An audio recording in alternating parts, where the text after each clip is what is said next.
বহিরাগত শ্রমিক নিয়োগ এবং স্থানীয় জমিদাতাদের কাছ থেকে বাদ দেওয়ার অভিযোগে সোমবার উত্তপ্ত হয়ে উঠল দুর্গাপুর ফরিদপুরের কাঁটাবেড়িয়া এলাকার একটি বেসরকারি কারখানার নার্সারি। স্থানীয় বাসিন্দাদের সঙ্গে নিয়ে নার্সারির ভেতরেই বিক্ষোভে সামিল হয় বিজেপি। পরিস্থিতি সাময়িকভাবে উত্তপ্ত হয়ে ওঠায় ঘটনাস্থলে পৌঁছায় দুর্গাপুর ফরিদপুর থানার পুলিশ। পরে পুলিশের হস্তক্ষেপে পরিস্থিতি নিয়ন্ত্রণে আসে।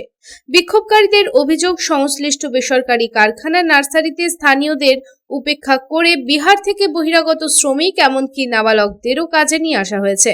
অন্যদিকে যারা এই প্রকল্পের জন্য জমি দিয়েছিলেন সেই জমিদাতা পরিবারের সদস্যদের কাছ থেকে সরিয়ে দেওয়া হয়েছে।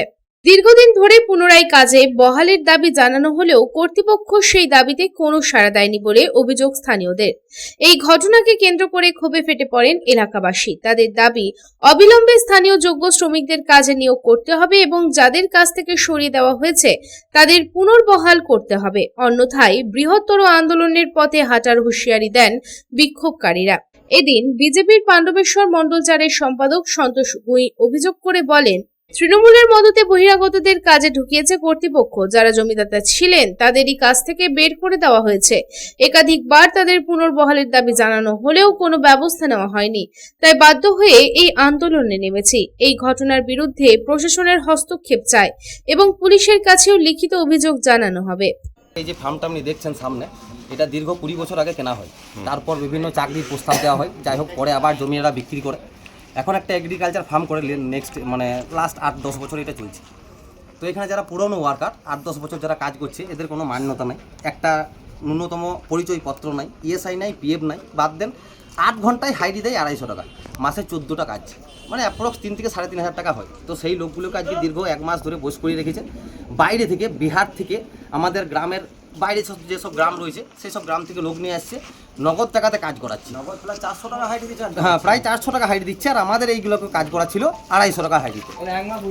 এবং আজকে আমরা যখন এলাম স্বচক্ষে দেখতে পেলাম যে বিহার থেকে সত্যিই লোক এসছে এবং তাদের মধ্যে 2জন জুনিয়র বলতে একজনকার বয়স দেখলাম 16 বছর, একজনকার বয়স হচ্ছে 17 বছর।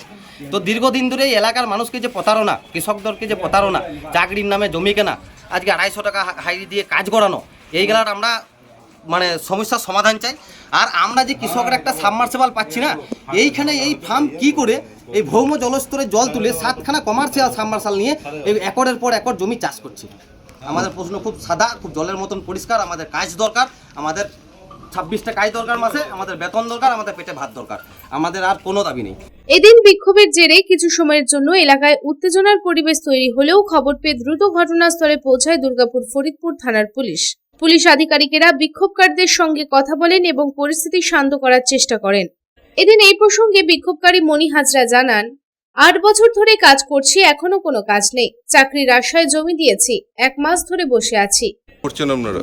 আমরা 8 বছর ধরে কাজ করছি। এখন কি হয়েছে? এখন কোনো কাজ নাই, কাজ করছি না নাই। আমরা জমি দিয়েছিলাম, 9 বিঘে জমি দিয়েছি, 20,000 টাকা করে বিঘে নিয়েছি। তখন আমাদের জমি ছিল 9 বিঘে, বললে যে না 20,000 টাকা করে দাও, তোমাদেরকে চাকরি দেবো। তার জন্য আমরা দিয়ে দিয়েছি চাকরি, যে একটা করে কোটা দিয়েছে যে হ্যাঁ আমরা চাকরি পাবো, চাকরির আশাতেই তো দিয়েছিলাম।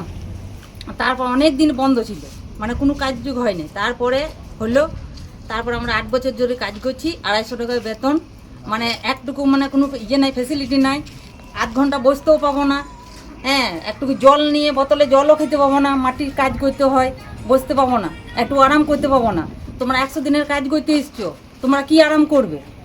সাপেও যদি কামড়ায় বিধাননগরে ভর্তি করে দেবে। আমরা যদি ভয় করি এত জঙ্গলে কাজ করবো না, বলো তোমরা কেন কাজ করতে এসছো? তাহলে কাজ করবে না যদি, তাহলে তোমাদেরকে আজ থেকে বলেছি তোমরা ঘর চলে যাও, এরকম করে আমাদেরকে কথা বলে। তবে এদিন পুলিশের পক্ষ থেকে জানানো হয়েছে, অভিযোগগুলি গুরুত্ব সহকারে খতিয়ে দেখে তারপর যথোপযুক্ত ব্যবস্থা নেওয়া হবে।